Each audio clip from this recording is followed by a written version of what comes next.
It's an Empire season finale after party. Plus, reactions to the explosive Empire finale from Jussie Smollett and Bryce Shear Gray. One-on-one with some of your favorite Empire stars. There would be no Empire if it wasn't for Cookie. It's sort of like being in Hollywood. You know, the real acting happens when they say cut. So you better smile. Then, from outrageous to sexy, from the clothes to the hair, the secret to getting the Empire look. I said, do you hear me? Wow. We're in recovery now. Woo. All right, it was the finale. Everyone was talking about tweeting, gramming, etc., and it definitely did not disappoint. Welcome to our After Empire Therapy Special. Joining us now to talk about all the jaw-dropping finale scenes is our own super Empire fan, Simone Boyce, Baruch Shemtov, and our Crystal Young. All right, I mean, I'm still in shock. I guess the big headline is the Patriarch is not dying, Lucius Lyon. Yeah, that was one of many huge shocking moments. I mean, this was one of the most jam-packed episodes of television I have ever seen. I'm amazed at everything they fit in there. We were watching together. I stood up and got on my feet when I saw that Hakeem and Anika got together. Right. What? Exactly. Mind blown. Yes. And there were so many other moments like that. There were so many themes here, but the most important theme here really seemed to be mortality versus immortality and the Lucius Lyon God complex. But regardless of Mr. Lyon's fate, it's clear that one thing is immortal, and that's the show Empire. I want more of it, and I want it now. It will outlive us all. I agree. I feel like I knew they were going to have a twist with Lucius's ALS. First of all, I thought it was genius for them to have him have ALS, because I thought you can go anywhere with that. You can have him spaz out in the middle of a press conference. You can have him pass out, you know. The whole immortality thing, super interesting, but the fact that he doesn't have it, now it all turns. Right. Everybody's making their play based on him having that, and now he doesn't. Right. Exactly. Now everyone's like, also interesting is that everybody is atoning for their sins. I think the Empire gods are very just here, because you see Lucius ending up in jail, and then two of the biggest schemers on the show, Andre and Rhonda, they're in a world of trouble for killing Vernon. Vernon is dead now. I mean, and then you have Jamal, who arguably has the best heart out of anyone on the show, ending up on top. Well, maybe that's arguable, though, because he was about to throw somebody over the balcony, a la Suge style, allegedly. Right. But you know what? Speaking of Jamal and his father, there was some real beauty there. Some really gorgeous moments, because it seemed as though they found some sort of a place. I think we're giving... Go ahead. Go ahead. No, I think we're giving them a little too much credit, though, because I think that it was in both of their best interests to get along and really build this business together. Lucius realized that Jamal would be the best person to take over, and Jamal realized that his career would really thrive if he got along with his father. But he had something to prove. He wanted to prove to his father. Remember, he said, I just wanted you to love me. I just wanted you to accept me. It meant a lot to him to get that. And I do believe he does have the best heart. So when he went out there, I don't think it's in his nature, in the character's nature, to actually throw somebody over a balcony. But he had something to prove to his father, because I think he ultimately wants acceptance. And when his father said, you actually walk like a man. Yes, that was a really important moment. I don't think Lucius changed on his own. I think Jamal changed Lucius. I think they, like you said, them coming together, Lucius realized that he was in the wrong through his son. So do you believe all this? I give you gifts. I have changed. I want you guys to, you know, take over and be better. No way. No, I don't believe anything anyone say. Not a chance. Not a chance. All right, we're out of time here, unfortunately. We should have had this be 45 minutes. But nevertheless, I'm just happy my family doesn't own a record label. Okay. Well, Malik Yoba, a big character in this week's episode. Well, in the finale, obviously, something very tragic happened to him in tonight's finale. Yeah, he died. Sharon Crowley joins us now live at a viewing party in the Flatiron District. Sharon. I couldn't believe it. Vernon joining me now, Malik Yoba. How could it be true? You know, storytelling. So, you know, Vernon Turner was a wonderful opportunity to be a part of this amazing piece of history for me. Like I said, 20 years ago with New York Undercover, and now 20 years later with this show. So, but you know, I've got to give props. This man right here is Cool Herc. Oh yes. Thank you for joining us tonight. The founder of hip hop. There would be no Empire without this man. So we have to give him a little love. And your mom was was here tonight. Everybody was here. My mother, my business partners, you know, our man Phrase, you know, Iconic 32. We put this together, like I said, you know, when I was on Good Day New York a few weeks ago, I talked about how Iconic 32, you know, uses popular culture to drive social good. And tonight's an example of that. We raised a few $1,000s for the Prisoner College Pipeline program simply by inviting people to come to a screening that they could have watched at home on their own TV for free, but people are willing to pay a certain amount of money to participate in something that matters, you know. So let's talk a little more Empire. Tell me what it's like to work with these amazing actors, and will you miss it? Is your heart breaking? You know what? It was definitely a tough experience because I found out in episode 11 that Vernon would pass in episode 12, but I called my boy Yossi, who's one of the owners of here at Bound Sporting Club, and came down and said, you know, we'd like to do a screening here. And people like Kool Herc showed up, people like my girl Wonderly from the Bronx, Felipe Lopez, the first Dominican ever in the NBA. That's our business all your partner. friends came to join you. But it's not just friends, but this is family and it's people with intention and purpose. Like, go ahead. I know you're a local guy. You're from the Bronx. I'm from the Bronx. I currently live in Brooklyn. My partners here, Sergio Morales lives in Queens, Steve Esprier, Phrase, one of our producers we work with. So for us, this is exciting because, you know, he's a music producer. Steve runs the Iconic 32 Sports Lab. All right. We've got Malik, history. Go ahead, I know. I got to wrap you because we're on a live show here. We got a lot of Empire fans we got to get to, but thank you so much, Malik. I appreciate it. Thank you, baby. We're sorry about Vernon. Thank you. Thank you. We're going to get Malik back to his funeral party. Yes, his funeral party. Well done, done, Malik. Okay, so one of the many things that makes Empire so great, of course, are all those designer clothes. That's right. We're talking about the show's fashion sense and how Cookie's clothing continues to evolve along with her character.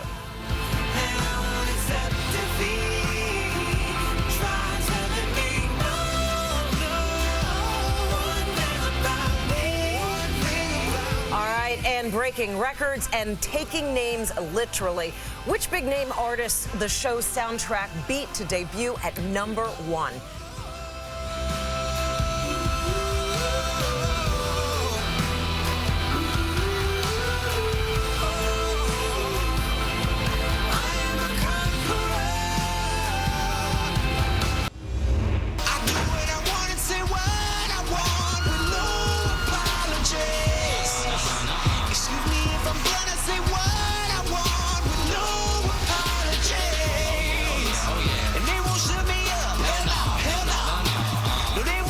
Welcome back to our After Empire special. You know, the music of Empire is actually truly central to the storytelling of the Lion family. And some have gone so far as to say it's actually another character in the show. Absolutely. Now, the soundtrack just debuted in the #1 spot in the Billboard charts, beating out Madonna and Drake. Simone joins us again with more on this cultural juggernaut. Incredible. It's incredible. You know, it's insane, but it's also not surprising at the same time. This is the first time since 1998 that Madonna hasn't debuted at #1 on the Billboard charts. So when you can dethrone the queen of pop, it's clear Empire's given birth to a new musical monarchy in Jussie Smollett and Bryce Gray.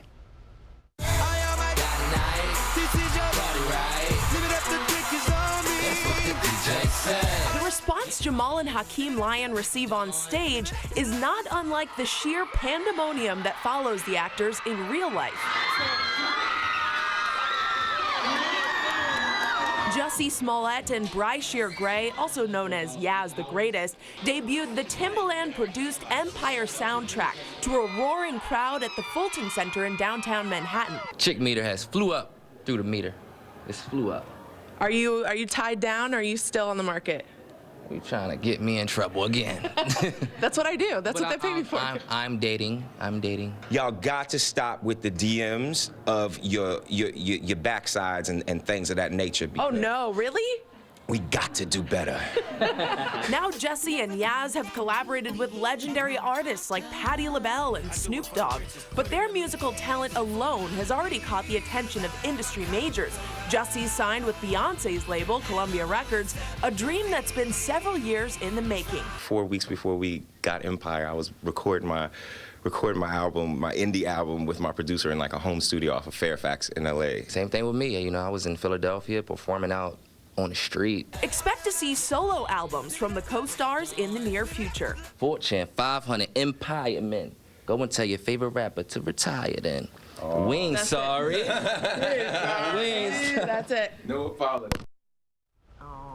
You know, it's so easy to celebrate these guys because they have such a great story. You know, to go from performing on the street to being on the biggest hit on primetime, it's just their real amazing to lives watch. mirror the characters they're playing in the show so much. It's so meta. When I was at this Hot 97 event, it was just crazy. I was like, whoa, am I on Empire right now? It's really great. Okay, well, Empire is not only breaking records in the music world, it is setting trends in the fashion world, too. That's right. Christy Young joins us again with more of the fashions, hairstyles, etc. from the show, which, again, like the music, are a massive part of the whole thing. Absolutely. When the episodes end and everyone's around the water cooler, they're talking about what everyone had on and the furs and the hair. Now, one thing you have to remember is that Cookie's character went to jail for 17 years, which would have meant that she was kind of in that Little Kim era when she went, which explains some of her fashion choices. That does not explain Hakeem's high top fade. I'm still scratching my head, but take a look. From head to toe, every character on Empire has their own unique look. Each episode has us analyzing their hair, and when it comes to the clothes, we all want to know, where'd you get that? So I went in search of some answers. My first stop, Lavar Hair Designs in Manhattan. So we have Lucius, who's Terrence Howard. In the very first episode, they had him with a press and curl, which confused me a lot because I was like, well, what time frame are we in? I think it's better. His hair is cut shorter, and it makes him more relevant. Cookie's hair, no matter how she wears it, it's fantastic. I don't think she has a weave. I think she's wearing wigs. But what she does well is that she blends her natural hair in with her wig, weave, or ponytail. Things that make you go, Becky's hair. Tragic. One thing with her hairline grows very low on her forehead. So it's a difficult hairline to kind of cover. So if you're not going to cover it, you need to blend it. I love Portia's hair. I think it fits her. I think it's well done. And I like it. I like the way it is. What is up with Hakeem's hair? I actually thought when I saw him, Kid and Play. Even if they wanted it high top, if they might have twisted it, made like little dreads or something, that might have made it more relevant, more 2015. And Anika's hair is short and sweet. I like that her hair is short. The look for her is good for her. And now the fashions of Empire. Let me introduce my guest. This is Jessica Andrews from glamazonsblog.com. Hi. So let's start with Anika. We have a model that is in a dress that's similar to one that she had on that had cutouts. Just an alluring peak of skin. And it's great too that this comes with a high neckline, so there's a balance there. Okay. This is by Forever 21, and it's only $25. Oh, I so like a great that. steal. In one of the earlier episodes, we saw her in head-to-toe leopard print, which can be really tricky and hard to do. She gave you a head-to-toe leopard look, a red Valentino dress, a Christian Louboutin bag, and a fedora. This is a look Cookie actually wore further along in the season. This is a dress, even though it looks like a top and a skirt. Yes. It was Altuzura for Target. There are plenty of people selling it on eBay, and the price points are right. Now, moving on, she had a Kenneth Cole blouse on. So is this still available, or is this sold out? It's still available. It's $50 at kennethcole.com. So pay attention to these looks. With just a little bit of effort, you can get the look or get the look for less, and who doesn't want to look like they're an extra in Empire? Absolutely. Well said. Most definitely. Okay, so they are the lines that have helped Cookie steal the show. But tell those idiots, the streets ain't made for everybody. That's why they made sidewalks. Oh, snap. All right. We've sifted and sorted through some of her best one-liners, and believe us, it does not disappoint. And Cookie is not the only tough-talking woman of Empire. The rest of the ladies are revealing the intricate workings behind their characters. Don't go away. A lot more.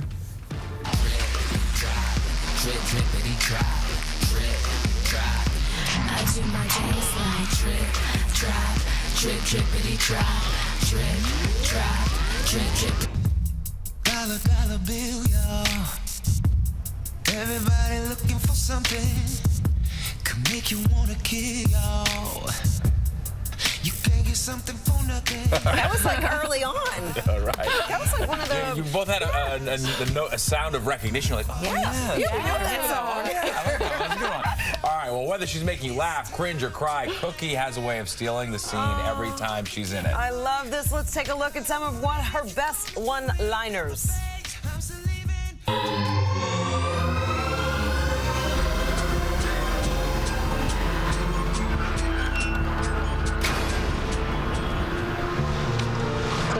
coming home. What I want is some respect. For a queen, you sure do keep a messy place. There's a little Halle Berry over here. Boo-boo kitty. The Lucius line I knew, but tell those idiots, the streets ain't made for everybody. That's why they made sidewalks. And God, please do not withhold your blessings, even from hoes that hire skanks to spy on me. In Jesus' name I pray, amen. Congratulations. You think I came here dressed like this for a friendly get-together? You know what? Why don't you all enjoy your friendly little family dinner? Congratulations. Oh, and Anika, this is an ass. Give her the fake ass Halle Berry. As long as she's around, I'm closed for business. You want cookies, nookie? Ditch the did you give her the fake ass Lena Horne? Oh, I get it. So Yoko Ono here wants to play on the song too. Well, what can you do, Yoko? Can you play the tambourine? Tell her, boo-boo kitty. She. Oh, now you can't speak English. Nanika, this is an ass. We can't choose. No, we can't choose. Incredible. Okay, well, in all fairness, most of the zingers, yes, were aimed at Anika, but she got in a few good ones herself. Take a look. Now, I know you've been in jail for a minute, but do you even know what a debutante is? A bougie hoe with a lot of money. A hoe who can slice your throat without even disturbing her pearls. Nice, girl, nice. Well, as you can see, the women of Empire like to mix it up. All right, Taraji Henson, Grace Geely, Caitlin Doubleday, who played Cookie, Annika, and Rhonda, say this has been the experience of a lifetime. Simone is back now with more. Amazing. They're incredible. I have a theory that the men on this show wouldn't be in so much trouble if they were treating their women right. If we learned anything from this season, it's do not mess with the women of Empire. Do you have any idea what those cops could have done to you? Stop this!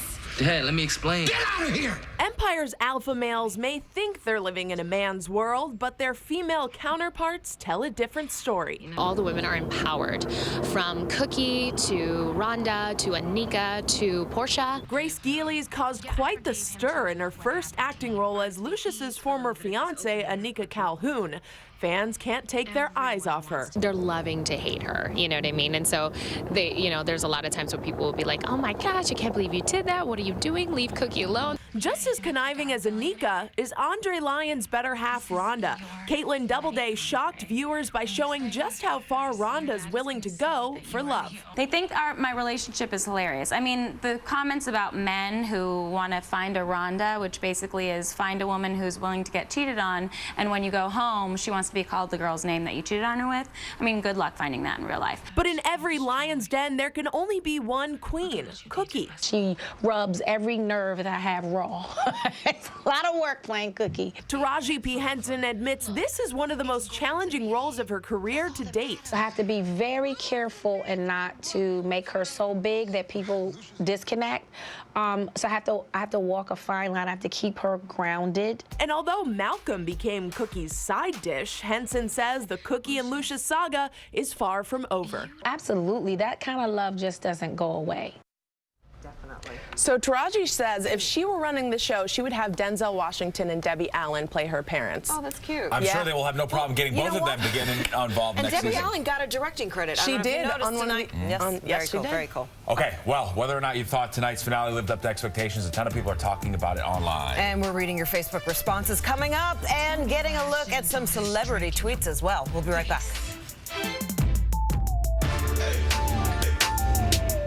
Empire is now the most tweeted about show on TV. It has passed The Walking Dead and Scandal. Basically, it's dominating social media. All right, a bunch of you have been tweeting us. MGene007 says, #AfterEmpire did not mention the epic messages. The fashion of Empire. Fox implies Cookie as a zebra in a den of lions as an example. And over on Facebook, Michelle McCaffrey said about the finale, loved it. Glad Cookie finally punched Boo Boo Kitty. LOL, but wow, Lucius is one evil person. Love the show. All right, that's it. That was the season finale. That'll do it for our Empire After Show. We appreciate you being with us. Thanks for all the tweets and everything. Have a great night. Until the next Empire comes on. We'll see you tomorrow, everybody. Bye-bye.